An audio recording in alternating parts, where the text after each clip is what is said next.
میری آواز جہاں تک پہنچ رہی ہے، میں تو پیغام دینا چاہوں گا ایسٹرن یو پی کی عوام کو کہ ہراؤ نریندر مودی کو، بنارس کی سیٹ پر کامیاب ہونے مت دو، ایک ہو کر ووٹ ڈالو، کسی ایک پارٹی کو ووٹ دو،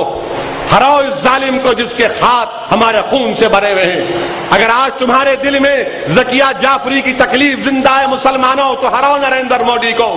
اگر آج تمہارے دل میں دھڑکتا سینہ ہے تو میں اپیل کر رہا ہوں ایسٹرن یو پی کے غیور مسلمانوں کو کہ ہراؤ ملائم سنگھ کو جو نریندر مودی کا دوسرا روپ ہے، ان کو شکست دینا ہے۔ اور یاد رکھو جب تک ہم ان کو اپنے ووٹ سے نہیں ہرائیں گے ان کا دماغ ہلکا ہونے والا نہیں۔ یہ میڈیا بک چکا، یہ اخبار بک چکے، ارے اب تو نریندر مودی کا بیت الخلاء کو جانا دکھانا باقی رہ گیا۔ یہ آئے گاڑی میں اتر رہے اس کو دکھا رہے، گاڑی میں بیٹھا ہیلی کاپٹر لینڈ ہو رہا دکھا رہے۔ ارے میڈیا کے لوگوں کہاں گیا تمہارا انصاف،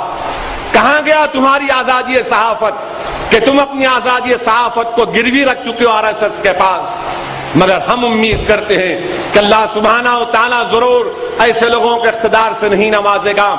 جن کے دلوں میں رحم نہیں بلکہ شر ہے۔ یہ دشمن ہے مسلمانوں کے،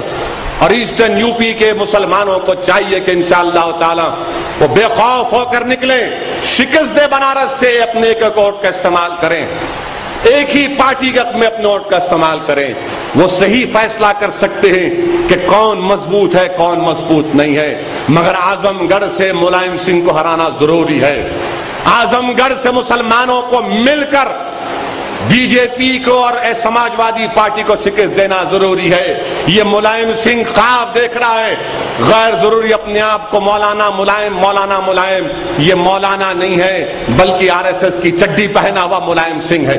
اس کو شکست دینا ہے اعظم گڑھ کی عوام کو، اور اعظم گڑھ کی عوام کو بتانا ہے کہ اعظم گڑھ شبلی کی سرزمین ہے، اعظم گڑھ دہشت گردوں کی سرزمین نہیں ہے،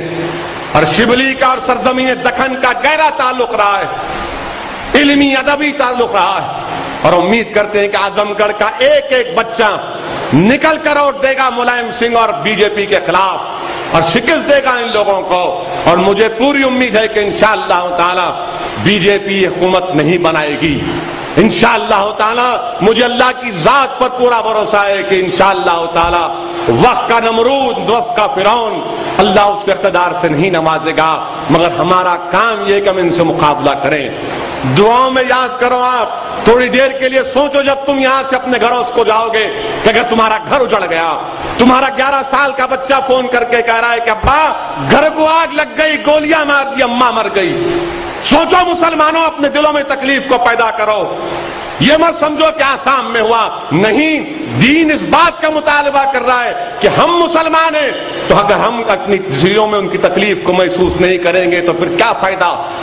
فائدہ ان تمام چیزوں کا، باتوں کا۔ آپ ہم کو ایک ہو کر